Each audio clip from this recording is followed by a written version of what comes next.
So I just finished the Secret Invasion episode part 5, and I feel like this one really picks up after what happened in episode 4, of course, with the assassination on Ritson, and then sadly, of course, Talos' death, which was sad, very sad. And he's in hospital, but he doesn't beat up with the science, but they can't recover him. He's not breathing, so he does die. And Fury is getting real pissed about this. Like, he knows that Rhodey's a Skrull. Everyone's after him. He's a wanted man in the entire world, and he's got to fix this up. And we do see a lot more Sonya in this, who's always great to see. She's been absent in the last couple episodes, but in the last two basically. But we get to see a lot more of her. She tracks down more of Gravik's plans, like she kills off the scientists and finding out what his big plan is as well. And we see that Gravik is like, I'm the one controlling this. He kills Pagon, which is really rough, and then some Skrulls try to beat him up, but then of course he goes apeshit and then beats them all up and everything. But what we do know, he wants his harvest, which we see in the episode that Fury's got this little kind of like this little antidote in his hand right here, the small little antidote, and he has to give it to him. If he doesn't give it to him, Rhodey, aka Reva, who's the Skrull, is going to attack the base, and then of course, which makes it like the Russians done it, and then it will cause like massacre and mayhem to the entire world as well. And there's some really great moments, good character development. So like we got to see more of Gaia like mourning the grief of Talos and Fury, like, you gotta move on. You can't let grief just hold you there forever.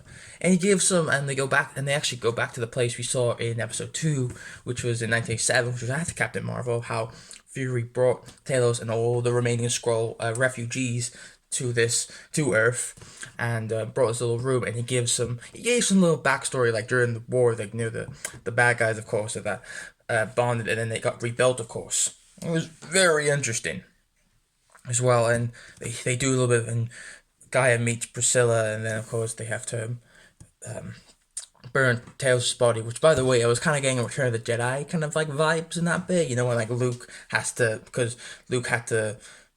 burn his father because he was about to die, and that I got some very little parallels to it as well. And there's a great shootout with Priscilla and Gaia when they take out some of Tails's not Tails, sorry, some of Gravik's men. That was really good. That was just really fun, and there's good moments in this too. And funny enough, there's even an MCU cameo, not one we usually expect. Like, you expect someone like, I don't know, like Falcon or Bucky to show up. No, it's the, and if you know, it's the guy from Black Widow. He gave all the weapons to Natasha. It's him, which was kind of funny. He kind of showed up. I did not expect that. I was like, oh wow, what a nice surprise.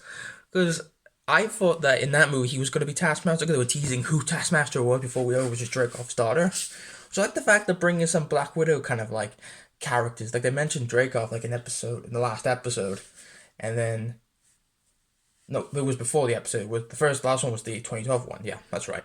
They mentioned Dreykov in one of the episodes, in episode 3, and then they brought the guy from Black Widow who gave Natasha all of her gadgets to him. He was kind of like the Q of that movie, giving all the weapons to her and everything, giving to her what she needs for the job. It was really good, and we find out that we saw one of Fury's gravestones, which we knew because actually he said he actually planned so many gravestones, and the reason he's in Finland, where her and Sonya were, because they were on their honeymoon and Skrulls like the cold.